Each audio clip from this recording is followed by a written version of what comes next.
having a sense of humor, which is where the facilitator is able to laugh at themselves, also lightens the atmosphere, and where the energy is getting too intense and you can sense that now the edges are getting frayed, is where humor can kind of completely break that tenseness and can bring you back together as a group. So you're an expert at that. I would love to hear from you on that. Oh yes, I mean, and humor is one aspect that helps immensely because it creates an immediate connect with the audience, and um, something otherwise, if it was just using the depth of one's knowledge, if they were to uh, kind of forge that kind of a relationship, it will take a lot of time. But at the same time, humor could work both ways. It's a double-edged sword. It has to be practiced. And just like before facilitating a session, it's the facilitator's job to very clearly understand what could be the possible uncharted territories that this conversation could get into. A very similar exercise has to be done with humoristry because the humor could be relevant to one, could be irrelevant to another. Um, and I'm not saying that everything that you say in humor has to cover everybody, but then the awareness that this is for people, da da da da, and then you say that, and then they you kind of connect, and the rest of them understand. Okay, fine, this was for them. I am not expected to understand. So you Right. So, ring fence that content, and then you do that in batches, especially when you are dealing with a varied audience. Because honestly, in India, if I was to deal with a room which has representation from all states, I can't think of one line of humor that will work with everybody. You have to do them in batches, right? And so yes, humor extremely powerful, extremely tricky, could swing the pendulum from one corner to the another in no time, both positive and negative. So that's what I say. I mean, a lot of people believe that stand-ups are very spontaneous. They are a bit spontaneous, but 99% of the humor is not coming out of spontaneity, but out of practice. hmm. They have they visualize different scenarios when taking a shower.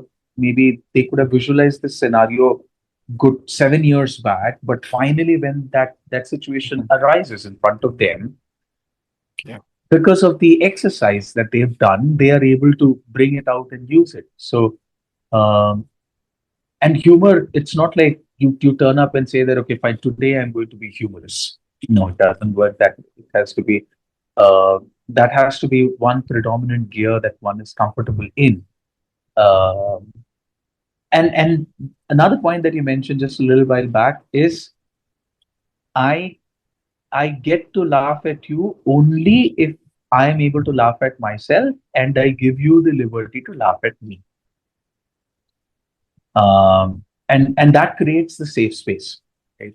If I can laugh at myself and I allow you to laugh at me, and I'm like, yeah, that's how it is. And then I get back, and then it's level playing field. So, and that's when people feel safe. I'm not being targeted. Right? I give you a punch, I fine, I'll take one.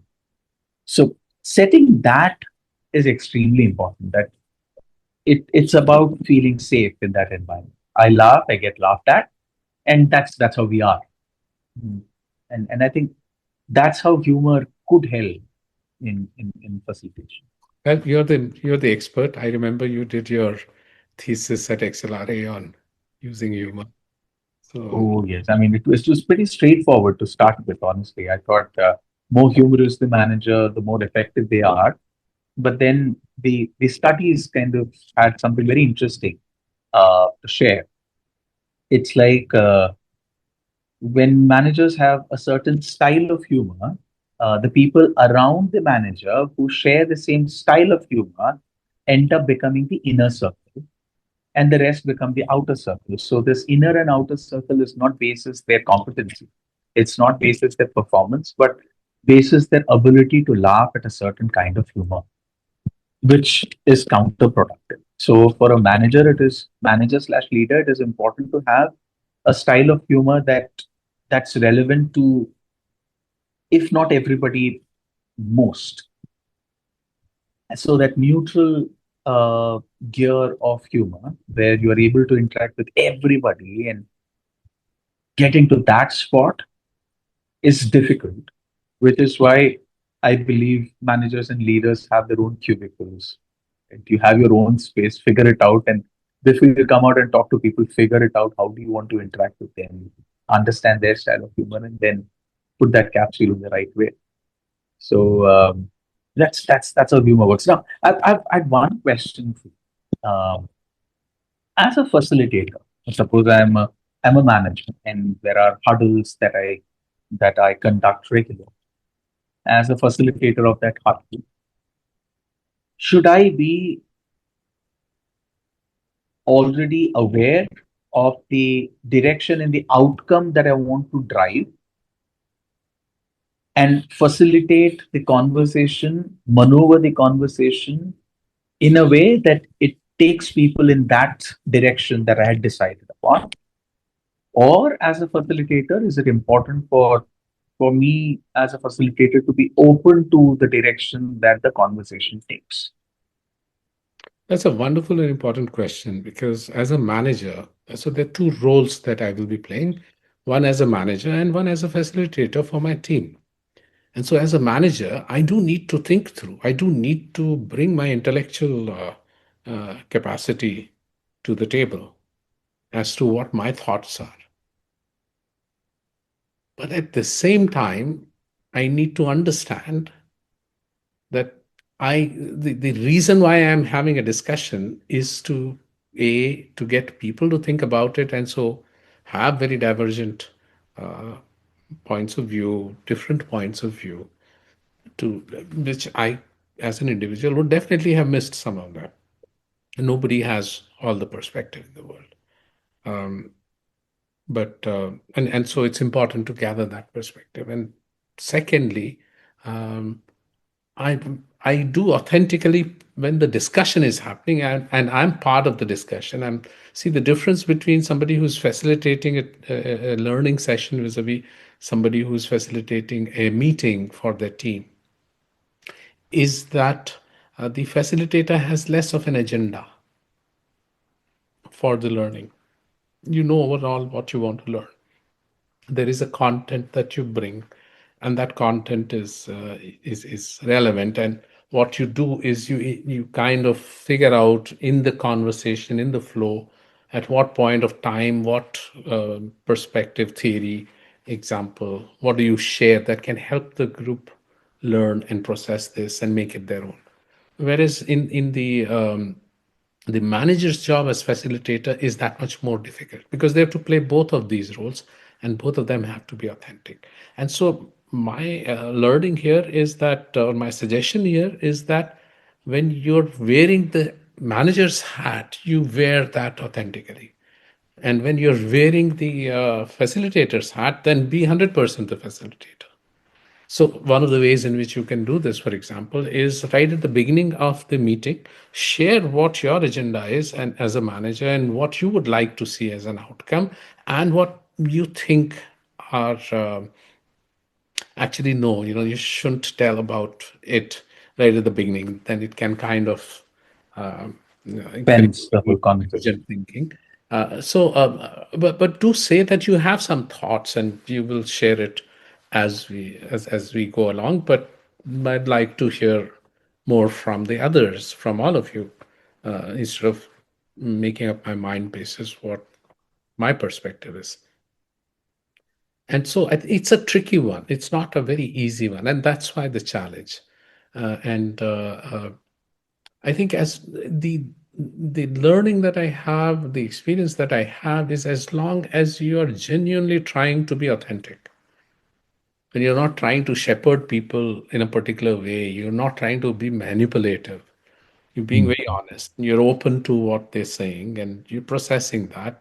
Not that you're taking in whatever somebody is saying without challenging it, without understanding it, without asking for examples. Um, you, it needs to have merit, and and that's your one of your key roles as a manager. That you don't. It's not about just take 10 suggestions, make a list of 10 things, and then you do that. You apply your rational mind, critical thinking, and you involve the group in sifting through that and processing it so that you come up with three and say, let's dedicate ourselves to making this happen. So I think as long as you're authentic and as long as you're grounded, if you think what you were, if you figure in the discussion that what you were originally thinking and what you had come up with was maybe not the right way, not the best way, there's no harm in acknowledging it, putting it on the table. It helps the others to feel that this is a genuine process and it's not just to tick a box and then the guy will go and do whatever he or she wants. So I think that That honesty balance. and integrity and in acknowledging both sides of it and being when you're acting as a facilitator, listen and test it and go into the depth and don't take it at face value, but don't also reject it at face value. Explore. And I think that also helps in building capability in your team members, because the next time round they thought there was something that they came up with which they really cared about and they were not able to convince the rest of the group. Next time when they come, they will do a little more homework. They would come a little better prepared with facts, data, logic, with examples, with a business case. It helps everybody to kind of become better. Fab. I mean, yes, that surely helps. And how do you think the ability to frame questions helps a facilitator?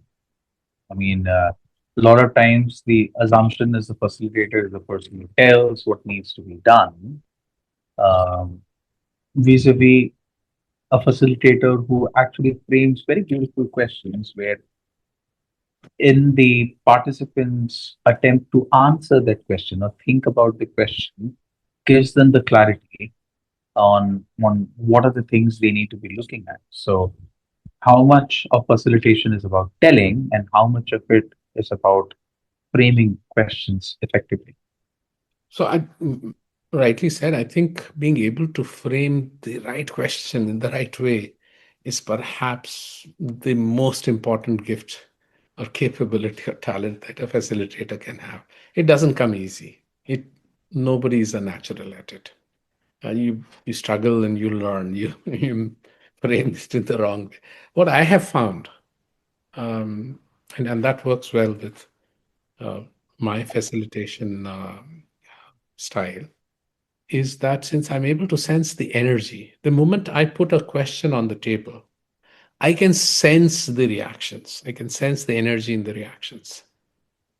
And so when I sense that this has not landed exactly right or exactly neutral, or you know, it's I kind of say, okay, so I sense that maybe I've not been able to frame this the best.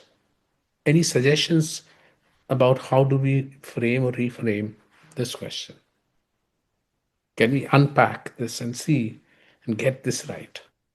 So, in inviting others in framing the question itself is a big deal because your answers, your discussion will revolve around the question. So, if the question is you don't get that right, it doesn't land right, I think the discussions around it will be a struggle. So I Right. tend to invite that. If there is nothing else forthcoming, we can all see that this is not as functional. It's a slightly dysfunctional question. So I'm willing to also kind of let that be and say, okay, do you want to discuss this right now? Do we park this? We come back later on and try and see how we can relook at this. Um, and I go by, what the group decides to do. Very interesting. So, so I think that that kind of covers um, the art and not the science of facilitation to a certain extent. And I'm from my little experience, I can say that it is a continuous process. Um, and every time I interact with a younger audience, the kind of facilitation that they appreciate is slightly different from um, a senior audience because the kind of interactions that they are used to is very different. So I think facilitator has to be on his or her own toes at all points of time. Um, or there are times when all the preparation that one does goes out of the window the minute you see that the audience is very different. Uh, the audience, it comes prepared, it changes your perspective. It comes completely underprepared, it changes your perspective. Very participative, more participative than what you thought, changes your perspective. The, very little less participation also changes everything. So I think the fluidity, the flow, and the flow within the structure, I think is what I still remember. The first time when we were facilitating something together, and then you turned around and said, you came and asked, there are three more activities that we came prepared for, but we have time only for one. What are you going to do? And when I said, then I'll pick one and then do it well, that's when he turned around and said, good. I mean, finally, you sound less like a trainer and more like a facilitator. So it is to flow within the structure. The structure is important. But at the same time, flowing within that structure is is is inevitable. And I think if that visual could help somebody approach facilitation, so be it. So I think when you were sharing this, I remembered two more of the mantras, and Aye, nice. I have forgotten, I think, both of them now. In the by the time you, so that also happens with facilitators. So here is the operating part of being a facilitator. You prepare hard. You do your research. You look at your audience and try and understand. And you do everything. But the moment you start, you leave all of that baggage aside. You be alive to what is the dynamic in front of you. So the mantra is begin from wherever you are. And if you are here and now, begin here and now. And there is another corollary to this, which is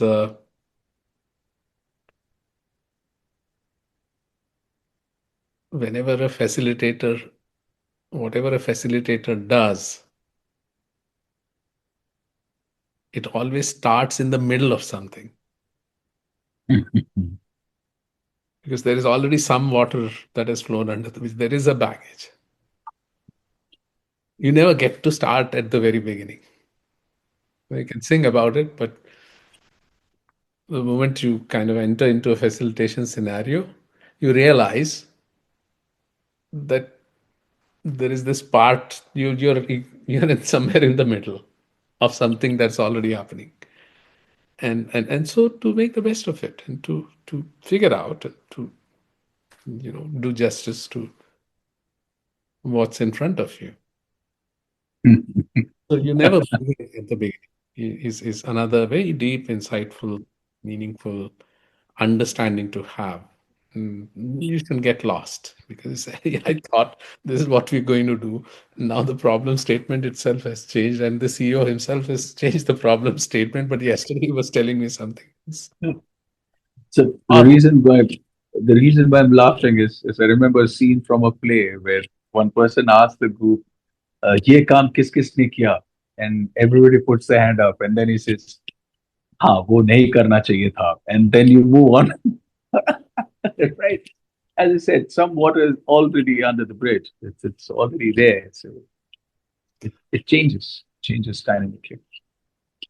True. I think with that, I think it's yeah, I think it's time we close this session. I think very interesting. I think anybody who tunes in will understand very subtle, not very often spoken about aspects of facilitation. People talk about the approach, people about talk about the prep, the tools, understanding the audience. Yes, they are all important, but the mental framework with which somebody approaches the whole facilitative um, interaction. I think that's what we spoke about today, and that is very important. I hope people find a lot of value. And any parting notes, Steve, on facilitation? I know this as a topic is very close to your heart because you have been an ACE facilitator and you have nurtured a lot of people in your journey. Any closing notes before we wrap up this session? Okay, wherever you go, there you are. Is my That's nice. That's nice. Where you go, wherever you go, there you are. Yes, that's and honestly, to all the listeners, I think this approach surely positions you as somebody who's approachable, who's there, who's aware, but at the same time accommodative. That's when people open up. That has to be the foundation for this. Be it meetings, be it board meetings, be it training sessions, be it conversations, be it brainstorming sessions. I think this facilitation is surely something that will help you position yourself as somebody who is helping the conversation and not as somebody who's obstructing it. So thank you so much once again, Chief, for this lovely thank conversation. you. Thank you, people, for tuning in. Please do click like, share, and subscribe on way out. Because as I always say, the idea is to build a clan where everybody is a little more considerate and understanding towards and for humans of the top. Thank you so much. See you in the next session. Thank you, Harish. Bye bye.